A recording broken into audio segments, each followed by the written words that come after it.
जीता महाज यानी Pir Panchal and Chenab valley united front की जानिब से दी जा रही है।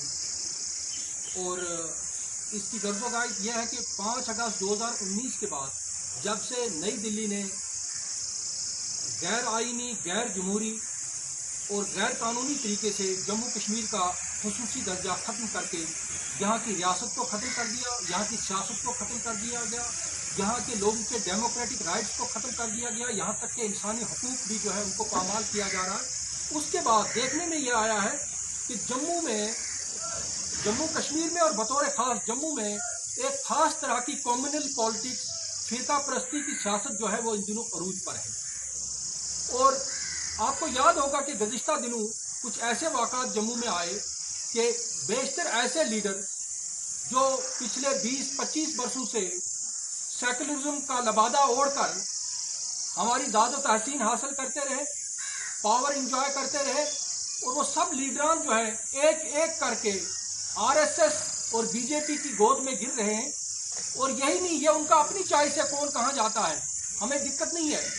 लेकिन immediately after joining the BJP उन लोगों की जो बातें हैं, जो तासुरात हैं, वो पीर पंचाल और चनाब वैली खित्ता के लिए सख्त फिक्रमंदी का बायस है। मिसाल के तौर पर उनमें से एक बड़े लीडर जिन्होंने बीजेपी ज्वाइन की, उन्होंने कहा जी मैंने ये सब इसलिए किया कि जम्मू का एक नैरेटिव होना चाहिए। बल्कि यहाँ पे वो नहीं रुके, उन्होंने कहा कि हम चाहते हैं कि पूरी रियासत पे अब डोगरा नैरेटिव का राज हो। और उन्होंने उसके लिए एक दलील दी क्योंकि जम्मू कश्मीर की रियासत जो है वो डोगरों ने कायम की थी, लिहाजा ये मुनासिब है कि उन्होंने कहा कि अगर 70 बरस तक कश्मीर का नैरेटिव पूरी रियासत पे चलता रहा वादी कश्मीर से, और अब जम्मू का नैरेटिव जो है वो चलना चाहिए। हालांकि मुझे उनकी अकल पे तरस आता है। बड़ी अजीब बात है कि आज के जमहूरी दौर में कोई इस तरह की ऑटोक्रेसी की बात करे, शख्सी राज की बात करे। अगर उनकी इस दलील को मान लिया जाए तो फिर तारीख गवाह है कि भारत जो है कम से कम 1000 छोटी छोटी सल्तनतों और राजवाड़ों में बटा हुआ था, और भारत को यकजा करके मुत्तहिदा हिंदुस्तान का नाम मुगलों ने दिया था, खिलजियों ने दिया था। तो लिहाजा क्या आज हमें ये तहरीक शुरू कर देनी चाहिए कि भारत पे एक बार फिर मुगलों का राज आ जाए? हरगिज नहीं।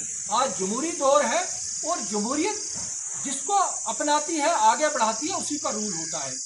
तो बहरहाल जैसे मैंने वो जम्मू नैरेटिव बार बार कह रहे हैं, और उसी की फिक्रमंदी के चलते उस सारे जम्मू सो कॉल्ड नैरेटिव में पीर पंचाल खित्ता और वादी चनाब की जो है आवाज़ कहीं गुम होती नजर आती है। और उस आवाज़ को असर्ट करने के लिए गुज़िश्ता दिनों हमने जम्मू में चनाब वैली के कई सोशो पॉलिटिकल एक्टिविस्ट और पीर पंचाल के एक्टिविस्ट, उन्होंने एक मुत्तहिदा महाज, एक यूनाइटेड फ्रंट बनाने का फैसला किया है ताकि इन जो ट्विन रीजन्स हैं, ये दोनों खित्ता जाते हैं, इनकी सोशो पॉलिटिकल डेवलपमेंट के लिए, एम्पावरमेंट के लिए काम किया जाए। मुख्तसरन ये है इसका मकसद। और हम आज उन लोगों को बता देना चाहते हैं जो कभी जम्मू की अलग रियासत की बात करते हैं और वो इसमें दावा पेश करते हैं कि लोरन मंडी पुंछ से लेकर पाडर किश्तवाड़ से लेकर मेंढर से लेकर बानिहाल तक जो है लोग जो है उनके साथ है और जम्मू की सो कॉल्ड डोगरा प्रदेश का हिस्सा बनने जा रहे हैं। ऐसा हरगिज नहीं है।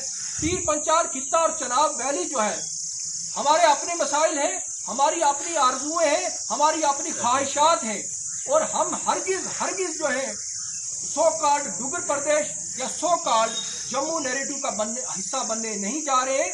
और ये लोगों पर वाज़ा कर देना चाहते हैं, और ये मैसेज दिल्ली तक जाना चाहिए कि पीर पंचाल खित्ता और चनाब वैली जो है, जैसा कि आप देख रहे हैं, ये एक मुत्तहिदा महाज है, और हम जो है अगर खामोश बैठने वाले नहीं है। हम अपने हकूक़ के लिए, अपने जमहूरी हकूक़ के लिए, अपने पॉलिटिकल राइट्स के लिए जो है उठ खड़े होंगे। और I want to make them clear that we the people of Pir Panchal and Chenab valley would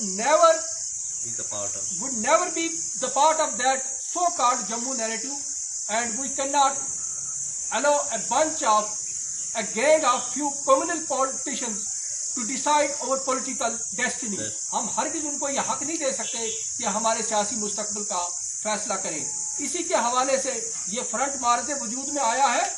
और हम बताना चाहते हैं कि एक बड़े लीडर ने, जिसने पिछले दिनों एक पार्टी छोड़कर दूसरी पार्टी ज्वाइन की, और ये कहा कि मुझे, उसने हिंदी में कि जम्मू के हित यानी मफादात की रक्षा, उस बदबख्त को कोई ये समझाए और फिर डोगरा नैरेटिव की बात कर रहा है।